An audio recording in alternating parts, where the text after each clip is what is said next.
XRP is below 1, but if the supply shock everyone has been talking about is really coming, then why hasn't the market reacted yet? That is the question a lot of XRP holders are asking right now. For months, we've heard about XRP being locked into ETFs, used as collateral, moved into DeFi, and eventually becoming part of a much larger financial ecosystem. The theory sounds simple. If more XRP gets taken out of immediately available market liquidity, while demand continues to grow, eventually the available supply could become tighter. But here's the problem: XRP is still sitting around the $1 level. And that has created a huge amount of frustration inside the community. Some holders are saying the supply shock is coming. Others are saying they've been hearing the same story for years and nothing has happened. One of the strongest comments asks a very important question. Outside of speculation, what actually makes XRP gain value? That is the real issue we need to examine. Because saying supply shock is easy. Proving that the mechanisms creating that supply pressure are actually strong enough to affect price is a completely different thing. The latest data discussed in the source material gives us some interesting clues. XRP recently closed around $1, its lowest daily close since November 2024, while on-chain activity was actually increasing. Active addresses were averaging roughly 35,000 per day in August, compared with around 26,000 in July. But there was an important catch. New addresses were basically flat. So existing users are becoming more active, but we're not seeing the massive wave of new users that would normally make a supply-demand story much more convincing. And that distinction matters, because XRP doesn't just need activity, it needs meaningful demand. Now, this is where the DeFi story becomes much more interesting. FXRP is now being used as collateral on Derive, allowing XRP holders to put their XRP-backed assets to work while maintaining exposure. The source describes a system where XRP can be converted into FXRP, deposited as collateral, and used to borrow RUSD. That is a real change in utility. Instead of XRP simply sitting in a wallet waiting for a higher price, the asset can potentially become part of a lending and collateral system, and this is only the beginning of the bigger idea.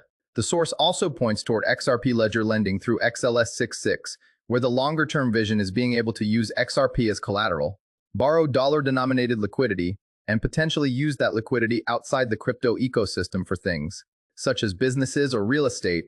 Now ask yourself, what happens if this actually scales?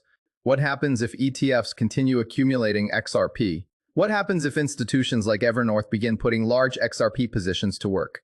What happens if lending platforms start accepting XRP as collateral? And what happens if XRP-based financial products continue expanding at the same time?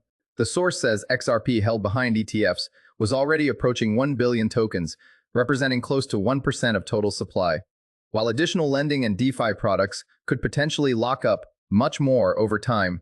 But here's where we need to separate possibility from certainty. More XRP being locked does not automatically guarantee a price explosion. A supply reduction only becomes powerful when it meets sufficient demand. And that's exactly why the question isn't simply, where is the supply shock?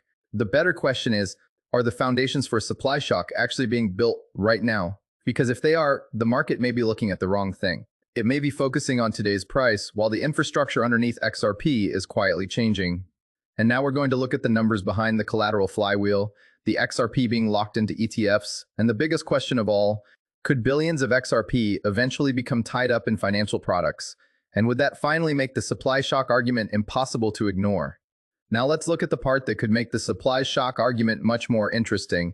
The source says XRP held behind ETFs was already approaching 992 million XRP, which is close to 1% of the total supply. At the same time, millions of XRP have been bridged into Flare, with additional XRP being used as collateral for borrowing. And this is where the collateral flywheel comes in. When XRP is used as collateral, the holder doesn't necessarily need to sell it to access liquidity. Instead, the XRP can remain tied to a financial position while the holder borrows against it. That creates a completely different relationship between XRP and liquidity. The source also points toward the future XRP ledger lending infrastructure, where XRP could potentially be used as collateral to borrow dollar liquidity and then deploy that capital into real-world assets such as businesses or real estate. But there's an important reality check.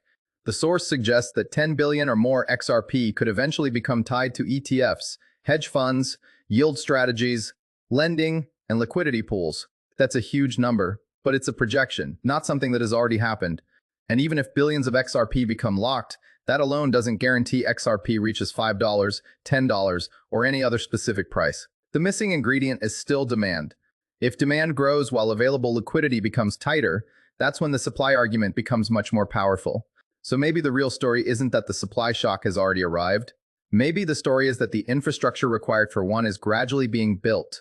And that's why XRP sitting near $1 could be frustrating, but also why some investors are watching the underlying developments instead of only watching the chart. The question now is whether adoption can catch up with all this new utility. So where is the XRP supply shock? The honest answer is, it may not be here yet, but the infrastructure behind it is becoming more interesting. XRP is increasingly being used in ETFs, DeFi, collateralized lending, and other financial applications.